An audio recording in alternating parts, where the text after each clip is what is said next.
I used to think corporate parties were harmless. Loud music, cheap wine pretending to be expensive, and coworkers acting like the best versions of themselves for 3 hours before Monday arrived again. I went because my wife asked me to. She said it mattered that I showed up, that people noticed those things. I believed her. I ironed a shirt I didn't like, tied a tie I only wore twice a year, and told myself this was part of being supportive. The venue was a hotel ballroom downtown, all glass and warm lighting meant to feel important.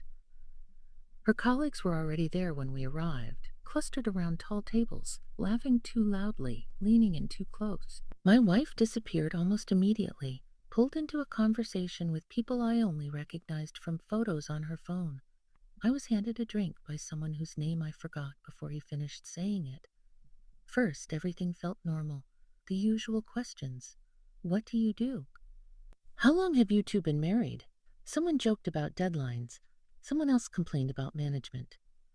I smiled, nodded, played my role. I was the husband, the accessory, the guy who stood just to the side of the real conversations. Then the jokes started shifting. It was subtle at first. A man from her department, mid-40s, loosened tie, confident in that way people get when they think the room is on their side, made a comment about how some people are very good at being invisible. Everyone laughed. I did too, because it didn't feel aimed at me, not yet. Later, a woman I'd seen at our apartment once, someone my wife had called just a coworker, raised her glass and said, "To long evenings and the people who don't ask questions." That one landed differently. There was a pause after it. Not long, but noticeable. A few people glanced at me. Not directly, sideways, like checking a mirror. I laughed. That's what you do when you don't understand a joke but don't want to seem slow. I took a sip of my drink to give my face something to do. As the night went on, the pattern repeated. Little comments inside laughter that stopped just short of explanation.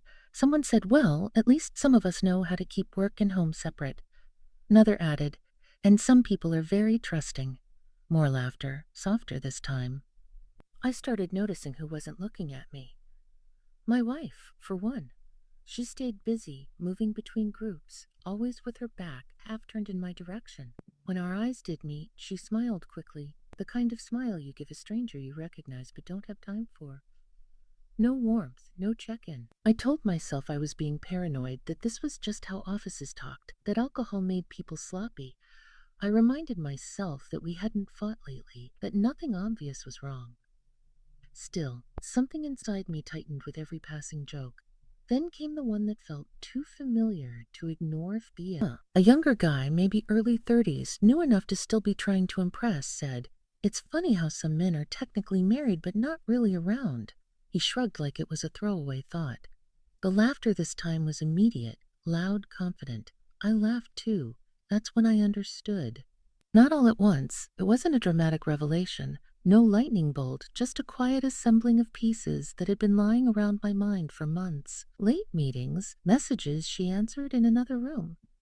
Her phone always face down. The way she corrected me when I used certain names, as if I was getting details wrong about a life I thought I shared. I realized the jokes weren't about me as a person. They were about a role I played without knowing it. The man who wasn't there. The man who didn't see. The man everyone else already understood. Around me, the party continued. Music swelled, glasses clinked. Someone clapped my shoulder and said, "Good sport," like I'd passed a test. I smiled back because it was easier than asking what he meant. By the time the speeches started, I wasn't listening anymore. I was watching. Watching how certain people leaned toward my wife. How comfortable they were. How familiar. Watching how the laughter shifted when I moved closer. How conversations paused and then resumed with safer topics. I stood in a room full of people who knew something about my marriage that I didn't. And the worst part wasn't the suspicion. It was the certainty that this wasn't the first time I'd been the punchline. It was just the first time I'd been in the room. I finished my drink and laughed again when someone made another joke I didn't ask to understand. Inside, the night had already ended. We left the party together like nothing had happened. That was the strangest part. She took my arm when we stepped outside, laughed about how exhausting her coworkers were, complained about the music being too loud. Her voice sounded normal, relaxed, practiced. I nodded at the right moments, unlocked the car, held the door. I had done these things so many times that my body didn't need instructions anymore. On the drive home, she talked about a presentation coming up, about someone in accounting who drank too much, about how we should plan a weekend away soon because we deserve it. I watched the road and answered in short, neutral sounds. Every word she said slid past the realization forming in my chest. She wasn't nervous. She wasn't defensive. She was comfortable. That scared me more than any argument would have. At home, she kicked off her heels and poured herself a glass of water like it was any other night. I loosened my tie and sat on the edge of the couch, suddenly aware of how quiet the apartment felt. She asked if I was okay. I said I was tired. That wasn't a lie. I had never felt more exhausted in my life. That night, I didn't sleep. She fell asleep quickly beside me, breathing steady, one hand resting on my arm like a claim. I stared at the ceiling and replayed the evening over and over. This time without the laughter, without the noise. Stripped down, the jokes weren't jokes at all. They were confirmations. Signals passed between people who assumed I already knew my place. By morning, I had decided not to confront her. Not yet. I didn't want a denial wrapped in affection. I didn't want tears or explanations shaped to calm me down. I wanted to understand the shape of the truth before she had a chance to soften it. Over the next few days, I paid attention in a way I hadn't before. Not obsessively, quietly. I noticed how often she checked her phone when she thought I wasn't looking, how she smiled at certain messages, and then erased that smile before turning toward me. I noticed how she started showering later, after I'd gone to bed, and how she took her phone with her every time she left the room, even for a minute. Nothing I saw was undeniable on its own. That was the problem. Each detail could be explained. Work stress, habit, coincidence. But stacked together, they formed the same pattern I'd seen at the party. A shared understanding that excluded me. One evening, she mentioned a team dinner coming up. Casual, she said, probably late. I said okay without looking up from what I was doing. She paused just long enough to register that my answer hadn't included a question.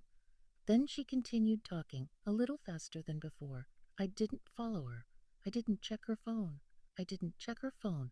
I didn't hire anyone or dig through emails. I simply stopped filling in the gaps for her. Stopped asking how her day was in detail.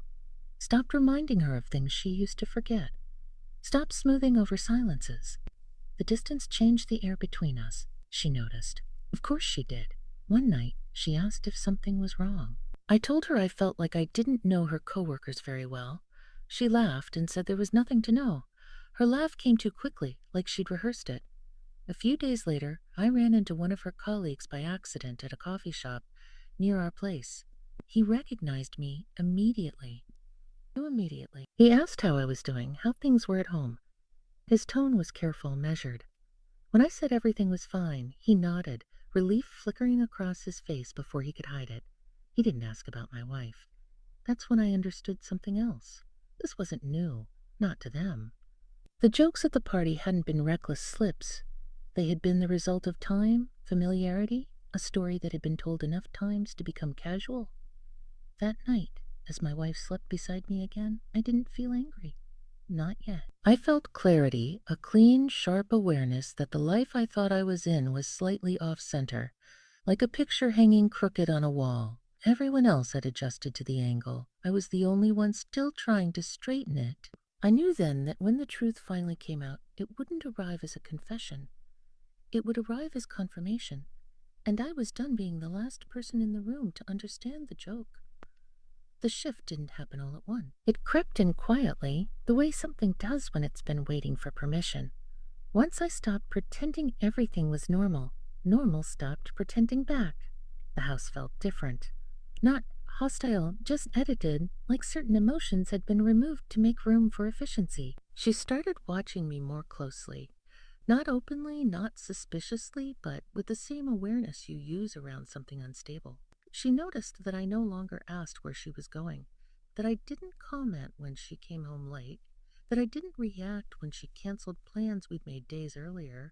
The absence of reaction confused her more than anger ever could have. One evening, she came home later than usual, keys jingling louder than necessary as she set them down. She lingered in the doorway, waiting for me to look up. I didn't. I was sitting at the table, laptop open, not working, just occupying space, as she cleared her throat and said my name. I looked at her then, really looked. She smiled, unsure of the expression she was supposed to wear. She said her team had gone for drinks after work. She said it had been spontaneous. She said she hadn't checked her phone because it was loud. I nodded once. That was it. No follow-up, no reassurance. She waited for something else. It never came. Later that night, she tried to be close. Not urgently, not dramatically, just a hand on my shoulder. A kiss that lingered a second longer than usual. I stepped away under the pretense of being tired. Her face tightened for a moment before she turned it into concern. She asked if I was feeling distant. I told her I was thinking. That was the first true thing I'd said out loud in weeks. The next day, I did something I hadn't done in a long time. I went to lunch alone, not at my desk, not rushed. I sat in a quiet place and let myself think without editing my thoughts to protect a future I wasn't sure existed. I realized how much energy I'd spent maintaining an image of us that no longer matched reality. How often I'd defended her to friends without being asked. How rarely she'd done the same for me. That afternoon, she texted to say she'd be late again. No explanation this time, just information. I replied with a simple okay. The typing bubble appeared, disappeared, appeared again, then nothing. When she came home, she was different. Not guilty alert. She asked if everything was all right between us. I said yes. I watched the answer land badly. She wanted a problem she could solve, something loud enough to confront. Calm made her restless. A few days later, she mentioned an upcoming conference out of town. 3 days, maybe 4. She said it casually, like an afterthought, but her eyes were on me when she said it. I said I hoped it went well. That was all. She looked away first. That night, I opened a drawer I hadn't touched in years. Old paperwork, shared documents, things we'd signed together when the idea of us felt permanent. I didn't find proof. I wasn't looking for it anymore. I was looking for leverage over myself, for a reminder that clarity didn't require confrontation. The next morning, she left early, dressed carefully, checking her reflection twice before walking out. She kissed my cheek, missed slightly, and said she'd call later. She didn't. Instead, that evening, I received a message from a number I didn't recognize. It was short, polite. It said, "I think you deserve to know that people at work assume you already do. No names, no accusations, just that." I stared at the screen for a long time. Then I deleted the message. When my wife came home that night, she seemed lighter, almost relieved. She talked about packing for the trip, about how busy the next few weeks would be. I listened. I even smiled at the right moments. Inside, the last pieces clicked into place. This wasn't a mistake she was hiding. It was a life she was managing, and the more I stepped back, the clearer it became that my role had already been rewritten without my consent. I went to bed before her and lay there in the dark. Not angry, not broken, just awake. For the first time since the party, I wasn't trying to understand the joke anymore. I was deciding what to do once the laughter stopped. The conference came and went without drama. That surprised me. I expected tension, a slip, something cinematic. Instead, there were photos sent at appropriate intervals, brief updates, carefully neutral messages. She was efficient. Whatever had been happening, she knew how to contain it. When she returned, she hugged me a little too tightly, like someone checking whether something was still there. I hugged her back, equally careful. We unpacked groceries together. We talked about small things. The apartment settled back into its routine, but the rhythm was off, like a song played at the wrong speed. A week later, she invited a few colleagues over for drinks. Casual, she said, just to unwind. I agreed. I even helped clean. When they arrived, the atmosphere was polite, almost formal, as if everyone had agreed to behave themselves for one evening. The jokes were gone. The glances were gone. The glances were gone. No one drank too much. No one stayed too late. That's when it hit me. The laughter had disappeared because the assumption had changed. They no longer thought I was unaware. My silence had been noticed. My calm had been interpreted correctly. One man, the same one who'd made the invisible comment at the party, stayed behind for a moment after everyone else left. He thanked us for the evening and hesitated, hand on the door frame. He looked at me, not unkindly, and said, "You seem like a good guy." Then he left. My wife didn't comment on it. She avoided my eyes while she gathered empty glasses. I watched her move through the space, familiar and distant at the same time. Finally, she asked if I thought she worked too much lately.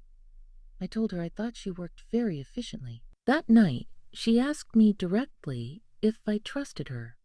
I didn't answer right away.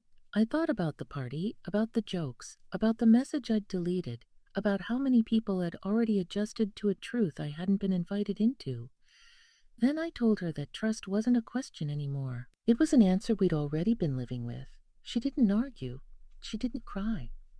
She nodded slowly, like someone hearing a diagnosis they'd suspected. She asked what that meant for us. I said it meant I wasn't going to perform confusion anymore, that I wasn't interested in pretending to be surprised by things everyone else already knew.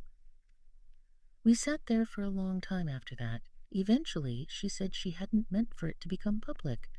I told her that it always does eventually. Silence doesn't hide things. It just delays who finds out last. The following weeks were quiet, not hostile, not dramatic, just honest in a way we hadn't been in a long time. We talked about logistics, about timing, about how to disentangle a shared life without turning it into a spectacle. There were no accusations, no raised voices. The story had already been told elsewhere. There was no need to repeat it at home. On my last night in the apartment, I packed slowly. She watched from the doorway, arms crossed, unsure whether to help. I thanked her for being clear in the end. She said she wished things had been different. I said they already were. We'd just been standing in different versions of the same room. When I walked out, I didn't feel defeated. I felt strangely light, like someone who'd finally stopped laughing at a joke they didn't find funny. I think about that party sometimes, about the moment I laughed along with everyone else, not because it hurts, but because it taught me something important. When people are comfortable laughing at you in public, the truth has been circulating privately for a long time. And once you realize that you don't need revenge, you don't need explanations, you just need to stop pretending you're not in on the joke and decide whether you still want to be in the room.